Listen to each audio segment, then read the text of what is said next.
I am so excited, I've got to say. Now, I do know there's been an awful lot of stuff out there recently on YouTube about this particular model. And this is not going to be a proper unboxing. This is just merely opening the box for the first time.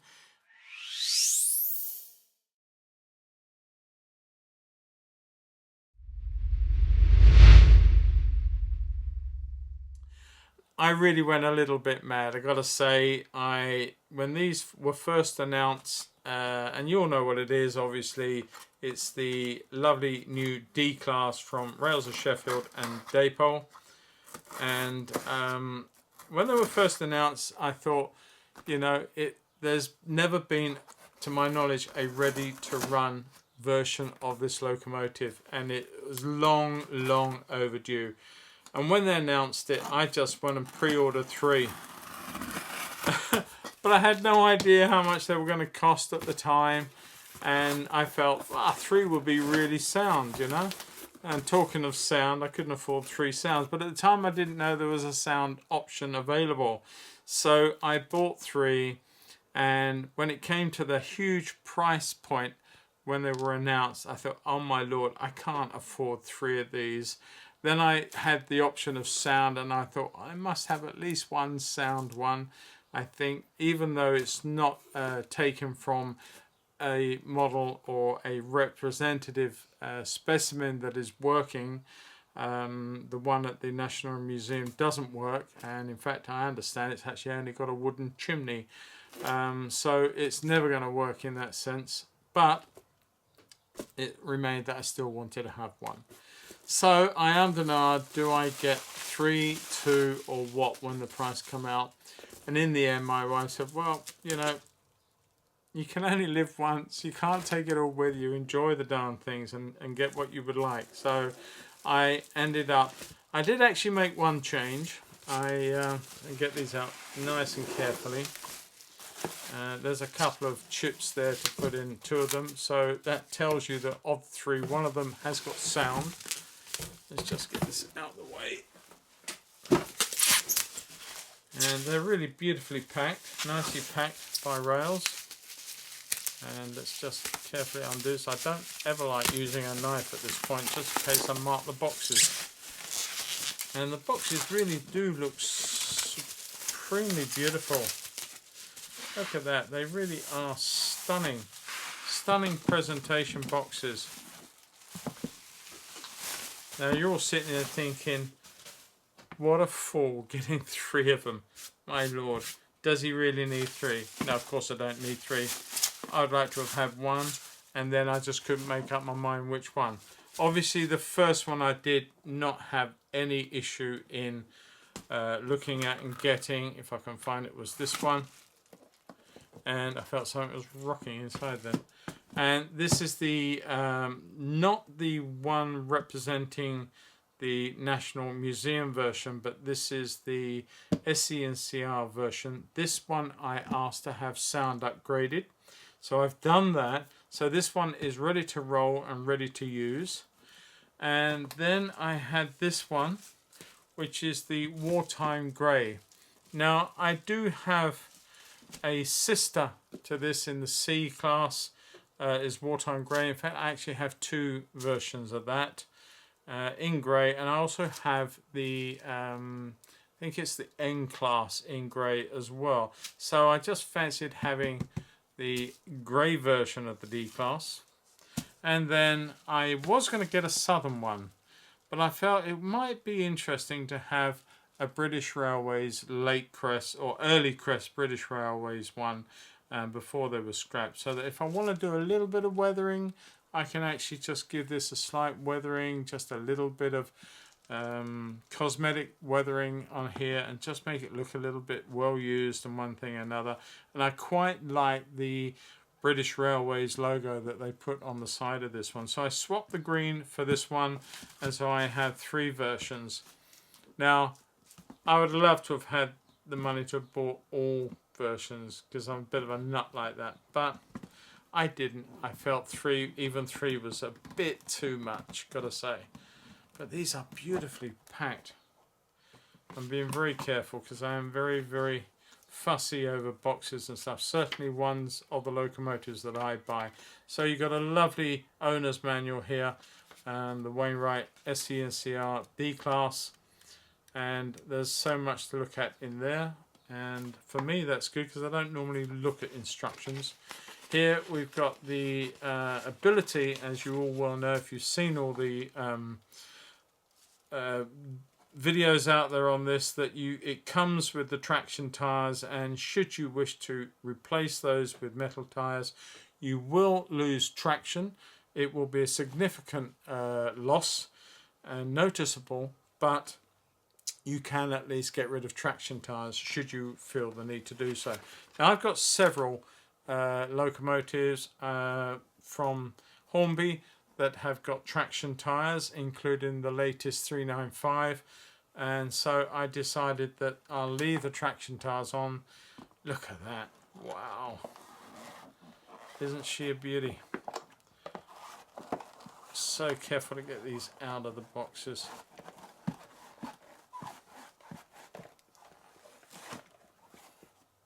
Put that to one side. I do get a little bit fussy. I don't want to scratch the top of that, so I'm going to put it on there, slide this out of the container. Here we've got the spare set of wheels, which are the metal wheels, and the tool to undo that. We have spare sets of traction tires here, and we have one or two other bits and pieces of connectivity and plates and vacuum pipes and such like. So it's comes well. Look at that, it's just amazing. Now I've heard lots of things about this, one of them being immediately noticeable is that the coal load is not sitting flush, and it is sort of, it's not very well molded. You can see I'm just tapping this side and it's popping up that side. It really isn't the best coal load that I've seen, but I will address that, and I will put in a real coal load to this at some point in the very near future. But everything else that I've heard about these, I think Sam on Sam's trains have one where little bits came off out of the box, which is really sad. But I've talked to several other people who have had these in the last week or so, have had absolutely no problems at all. I'm just going to turn that on its side very, very carefully so you can see that. I know the coal load will fall. Stunning looking motor, stunning looking locomotive, has to be said. I don't know enough about these to do a proper unboxing review and all of that. I leave that to the professionals out there who do this all the time. I've reset the camera so you get a better view of this thing, and the amount of detail out of the box is absolutely amazing, and I hear a lot of people talking about all of this detail in here, and I've got to say it is absolutely the best I've ever seen. And you know, you've got to say that Dapol have really pushed the boat out. There's been lots of comments about the level on the sole bars and whether or not they are completely accurate. If it's wrong, it's, well, I think everything else about it really sort of, you can overlook certain parts. I think it looks cracking. I really feel though that I agree with the other comments that I've heard, that you know, you've got these lovely polished domes and whistles and all this stuff, and yet they've missed it. They've just put a sort of a painted whatever finish that is around the funnel. Whether or not that's how it was, I really don't know. I wasn't around back then, and we've only got the NRM version these days to refer to, so I don't know enough to argue it, but it might have been nice to have had. I don't see why they left that off. One has got to suggest that, you know, they've gone that far with it. They've got all these little polished brass bits, and yet they did that. There must have been a reason why they did that. I can't think that it would have been to save a couple of bob. They're going to do that, could have used the same material on the dome and everything else. So I think there must have been a good reason for it, but I am really impressed with the way this looks. Now, there's a lot of stuff goes on in the front end of this. There are tools to flip open the front of this to gain access to the chips and the speakers, and I guess the speaker with this is inside there. You can, however, additionalize and put another speaker, I believe, in the tender. And yeah, what can I say? It is absolutely stonking. Okay, so for the second one, it's the grey version. And let's just open this one up. All my Christmases into one. There you go. The same packaging, same details in there. And take the top off. Okay, well that's not a good start. Well, having said that, there's nothing wrong with the first one. There is a buffer floating around in the box. Now, I thought I heard some rattling in one of these, but there we go. Sadly, we've got a floating buffer. So I fancied having this one. Oh, they are so firmly packed in. Part of that is because there's not a great sufficient place for the wheel to sit, I think, and it just pushes. Here we go again. Another buffer missing, or at least floating in the packaging, and also a coupling. So we've got two things out on this one. Quite sad, really. Doesn't bode well overall. Just smacks of a lack of care in quality. But there's the hook, tension lock hook that's off, and the buffer. I'm not trying to make too much of it. I'm just trying to say that if you want to charge top dollar for something, you should at least give top dollar quality when it comes to sending it out to a client. I'm an artist, and you know, if I didn't send out my paintings to clients in the right way, then they would not be too pleased with me, and I would lose clients very quickly. I think some of these companies are just sort of, they get the stuff in, it's taken a long time to get it, and there's just not enough final care when it comes to checking these things over thoroughly and sending them out to a client. But I don't want to pour water all over my fire. I am really chuffed to bits with these. I just wish they'd come undamaged. And I've got two tension lock hooks that are out of place, and actually I'm just looking at this, both tenders are missing. There's only one in the box, so I'm actually down one buffer. It's not stuck in anything that I can see. It's not under anything. It's definitely not there. I will just check the box again. Oh, no, it fell out completely. There you go, two buffers missing. But they are both at least in the box, so hopefully it's just a case of pushing them in.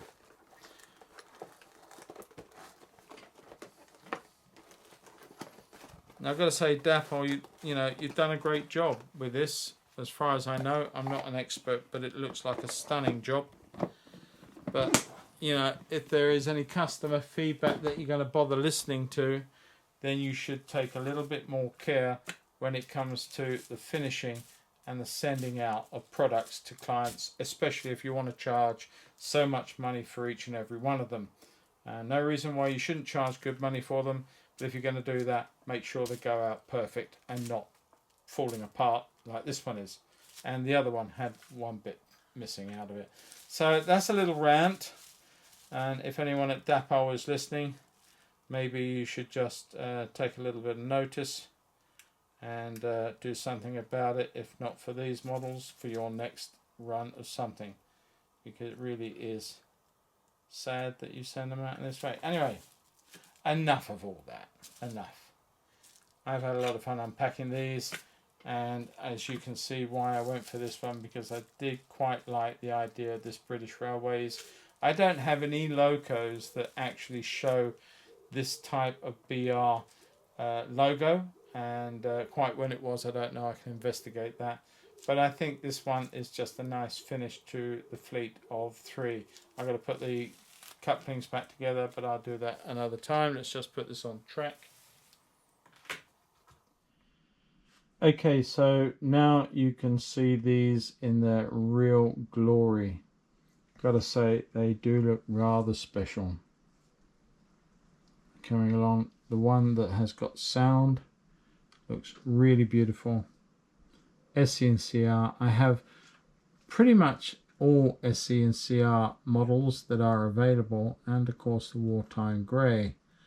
And they call this scraped lining. I'm not quite sure what that means. I've only just heard of the term when I got the invoice from Rails. It said scraped lining, so I'm not quite sure, but I will look into that and see what that's about. But this is the flagship, in my opinion. Also the other version from the NRM collection that's already gone out to its recipients, and I think that had a running number of 7 something. Yeah, both of those models are exquisite. And then maybe, I suppose not least, more mundane to certain degrees, one of these lovely specimens of D-Class in later years, I'm guessing. Okay, so let's fire it up for the very, very first time. I've never heard this. I've never heard the motor go. So it's, yeah, it's just what it is for us both. Let's just put it on. It comes number 3, of course. Let's just move it up and down.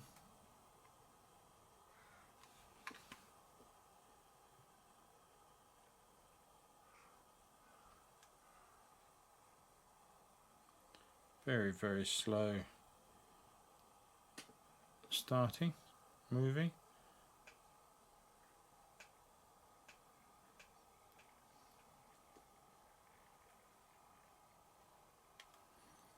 Very smooth. Just run it back. Very quiet too, I've got to say.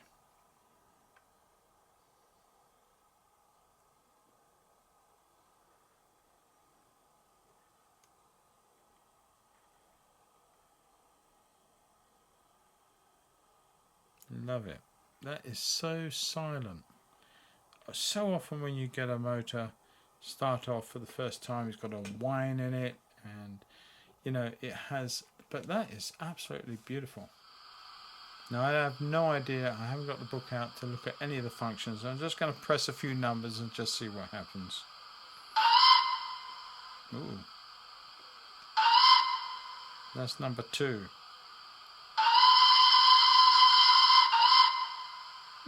Interesting. A whistle like I've never heard. Coal being shoveled is number 4.